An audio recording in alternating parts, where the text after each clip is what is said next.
আসসালামু আলাইকুম রহমতুল্লাহি আবরকাতুহ। দর্শক সকলকে আন্তরিক মুবারকবাদ জানিয়ে আজকে সালাতের ষষ্ঠতম পর্ব আমরা শুরু করছি।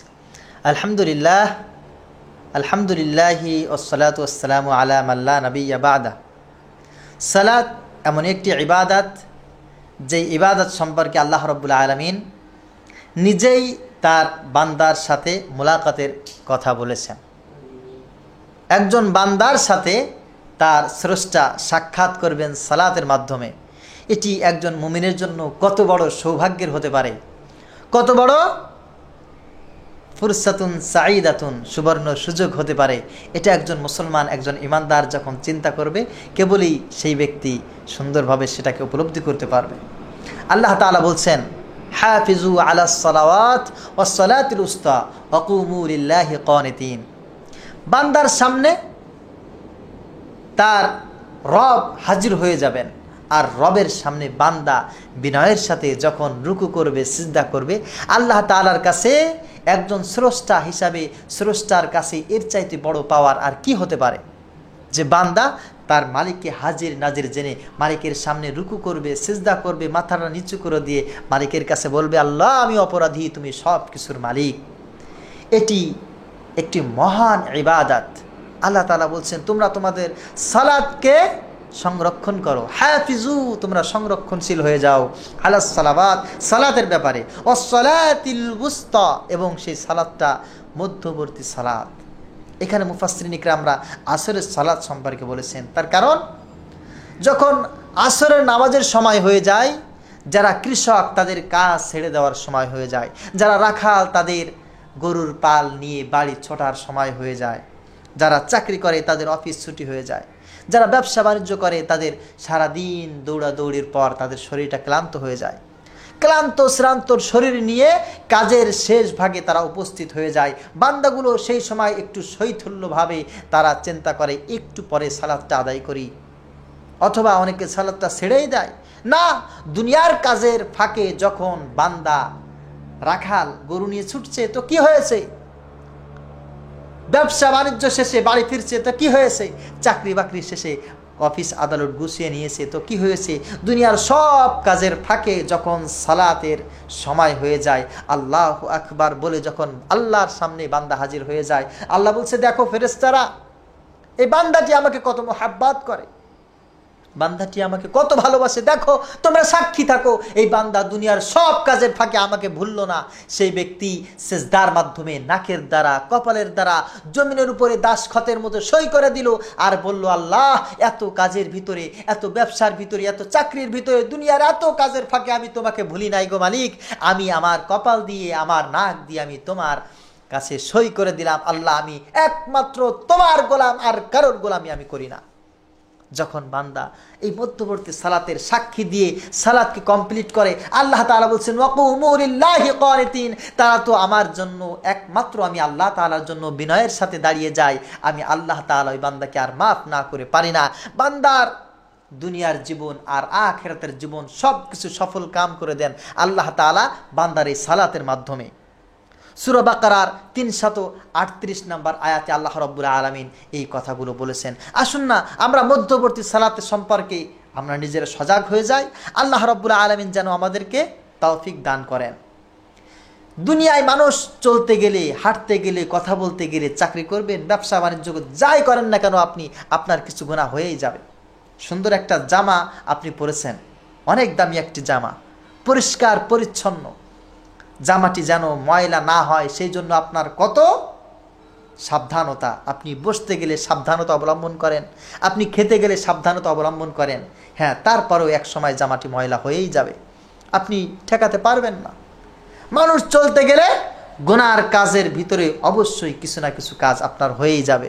তো কি করবেন? গুনার কাজ হয়ে গেলে কোনো মানুষ যদি সালাত আদায় করতে পারে, এই সালাত তার গুনার কাজগুলো মিটিয়ে দিতে পারে। আল্লাহ তাআলা বলছেন সূরা হুদের 114 নম্বর আয়াতে, ওয়া আকিমিস সালাতা তারাফাইন নাহারি ওয়া যুলাফাম মিনাল লাইল ইন্নাল হাসানাত ইযহিবনাস সাইয়্যাত যালিকা যিকরা লিয-যাকিরিন। ওয়া আকিমিস সালাত, তোমরা সালাত আদায় করো, সালাত কায়েম করো, সালাত প্রতিষ্ঠা করো, তারাফাইন নাহারি ওয়া যুলাফাম মিনাল লাইল, সূর্যোদয়ের সময়, সূর্যাস্তের সময়, রাতের বেলা, দিনের বেলা, দ্বীপ প্রহারে যে সালাতের আদেশ আল্লাহ তাআলা করেছেন সেই সালাতগুলো কমপ্লিট করো। তাহলে কি হবে? ইন্নাল হাসানাত, নিশ্চয় ভালো কাজগুলো, ইউযহিবুনাস সাইয়্যাত, তোমার খারাপ কাজগুলোকে মিটিয়ে দেবে। দুনিয়ায় চলতে গেলে শয়তানের ধোকায় পড়ে যেই খারাপ কাজগুলো তুমি করবে, এই খারাপ কাজগুলোকে তোমাকে সালাত মিটিয়ে দেবে। মুসলমানেরা খবরদার, এই সুযোগ যেন হাতছাড়া না করো। একজন মানুষ সুদ খায়, একজন মানুষ ঘুষ খায়, কিন্তু সে সালাত আদায় করে। আরেকজন মানুষ ঘুষ খায় না, সুদ খায় না, কিন্তু সালাতও আদায় করে না। এই দুই ব্যক্তির ভিতরে ভালো কে? দুইজনই গুনাহগার। কিন্তু আমি অবশ্যই বলবো দুইজনের ভিতরে তুলনামূলক যেই ব্যক্তি সালাত আদায় করে কিন্তু সুদ খায়, ঘুষ খায়, সে একটু সুবিধাজনক স্থানে অবস্থান করছে। তার কারণ এই সালাতটা যদি তার একদিন আসল সালাতে পরিণত হয়, সে ওই সালাত তাকে ঘুষ থেকে বিরত রাখবে, ওই সালাত একদিন তাকে সুদ থেকে বাঁচিয়ে দেবে। কিন্তু যে সালাত আদায় করলো না, তার তো খারাপ কাজগুলো দূর হওয়ার কোনো সুযোগই থাকলো না। এই জন্য সালাতের প্রতি যদি দায়িত্বশীল হওয়া যায়, দুনিয়ার প্রত্যেকটি ইবাদতের পরে অবশ্যই যদি সালাতকে প্রাধান্য দেওয়া যায়, আপনি দুনিয়ার যে কাজ করেন না কেন, যদি ভুল ত্রুটি আপনার হয়েও যায়, অবশ্যই সালাত আপনার সেই ভুল ত্রুটি থেকে আপনাকে হেফাজত করবে। মুসলমান ভাইয়েরা আমার, আল্লাহ তাআলা পূর্বে যত নবী এবং রাসূল ছিল, আমাদের পূর্বে যে সমস্ত মুহাম্মদ সাল্লাল্লাহু আলাইহি ওয়াসাল্লামের উম্মত ছিল এবং নবী ছিল, প্রত্যেককে আল্লাহ তাআলা দায়িত্ব দিয়ে পাঠিয়েছেন। কি দায়িত্বটা ছিল? হচ্ছে তোমরা আল্লাহর ইবাদত করবে, তোমরা আল্লাহর দাসত্ব করবে। আল্লাহ তাআলা সূরা ইব্রাহিমের ৩১ নম্বর আয়াতে আল্লাহ তাআলা বলছেন, কুল লিইবাদিয়াল্লাযীনা আমানু, হে নবী আপনি বলুন আমার বান্দাদের ভিতরে যারা ঈমানদার, যারা আমি আল্লাহ তাআলাকে বিশ্বাস করে, আপনাকে বিশ্বাস করে, আখিরাত বিশ্বাস করে, যারা ফুল সিরাত, মিজান, হাসর, কবর সব কিছুকে যারা বিশ্বাস করে, ইউকিমুস সালাহ, তারা যেন সালাত আদায় করে, তারা যেন মানুষকে সালাতের জন্য বলে, তারা যেন সালাত কায়েম করে। মানুষ হিসাবে যেমন একজন মানুষকে বেঁচে থাকতে গেলে আহার প্রয়োজন, আপনি খাবার খাবেন না কিভাবে বেঁচে থাকবেন? আপনি পানি পান করবেন না কিভাবে বেঁচে থাকবেন? মানুষের জন্য, দেহের জন্য যেমন অক্সিজেন প্রয়োজন, খাবার প্রয়োজন, একজন ইমানদারের জন্য সালাত তার চাইতে বেশি প্রয়োজন। তার কারণটা কি? কারণটা হচ্ছে আপনি অক্সিজেন পেলেন না, খাবার পেলেন না, আপনার জীবন শেষ হয়ে গেল, ওই পর্যন্তই শেষ, কুল্লু খাতাম, সব শেষ হয়ে গেল।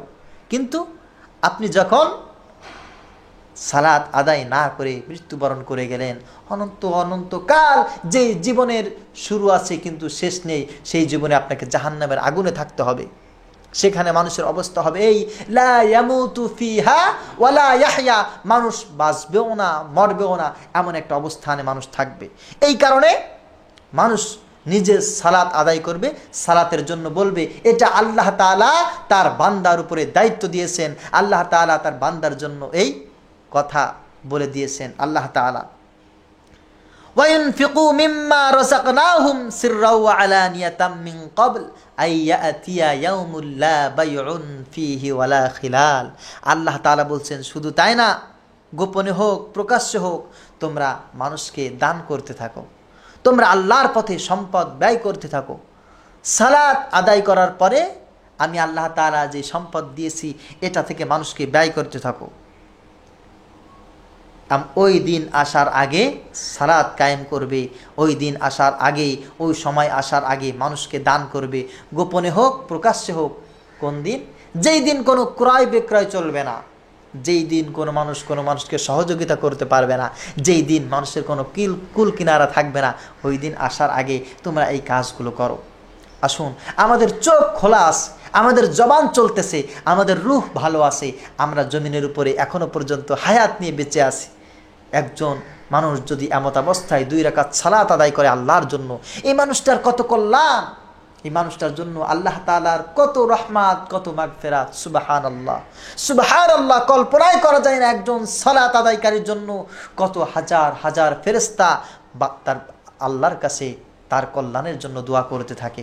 কিন্তু যদি একজন মানুষ দুনিয়া থেকে চলে যায়, চলে যাওয়ার পরে আল্লাহ তাআলার কাছে অনেক মানুষ কবরে গিয়ে বলবে, মালিক তুমি আমাকে কবরের ভিতরে সালাত আদায় করার জন্য সুযোগ করে দাও। এই বান্দাকে আল্লাহ তাআলা তার উপর রাজি এবং খুশি হয়ে সালাত আদায় করার জন্য সুযোগ করে দিবেন। বান্দা কবরে বসে কোটি কোটি কোটি রাকাত সালাত আদায় করবে, কিয়ামত পর্যন্ত একটা নেকি হবে না। শুকরিয়া আদায় করে সারাটা জীবন শুধু সালাত আদায় করতেই থাকবে, কবরের জীবনে একটা নেকি হবে না। কোটি কোটি কোটি কোটি বছর পার করে দিলেও একটা নেকি হবে না। আর যখন আপনার আমার সময় আছে, সুযোগ আছে, একটা মুহূর্ত পেলাম, 2 রাকাত সালাত আদায় করলাম, আপনি জানেন আপনি কি পরিমাণ নেকির অধিকারী হয়েছেন।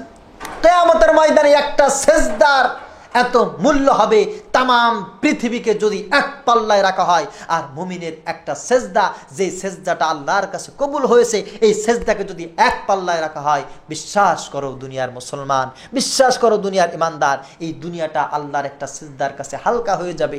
তার কারণটা হচ্ছে এই সেজদাটা যখন বান্দা করেছে, এই সেজদা তো আল্লাহর জন্যই করেছে। আর এই সেজদা তো আল্লাহ তাআলা এই কপাল দিয়েই আল্লাহ তাআলাকে করেছে। আল্লাহ বলছেন, যখন বান্দা সেজদা দিয়েছিল, ওয়াসজুদ ওয়াকতারিব, আমি বান্দার নিকটবর্তী হয়ে গিয়েছিলাম, বান্দার মাঝে আর আমার মাঝে আর কোনো ফাঁকা ছিল না। ওই ইবাদতের কত মর্যাদা হতে পারে, ওই ইবাদতের কত মূল্য হতে পারে।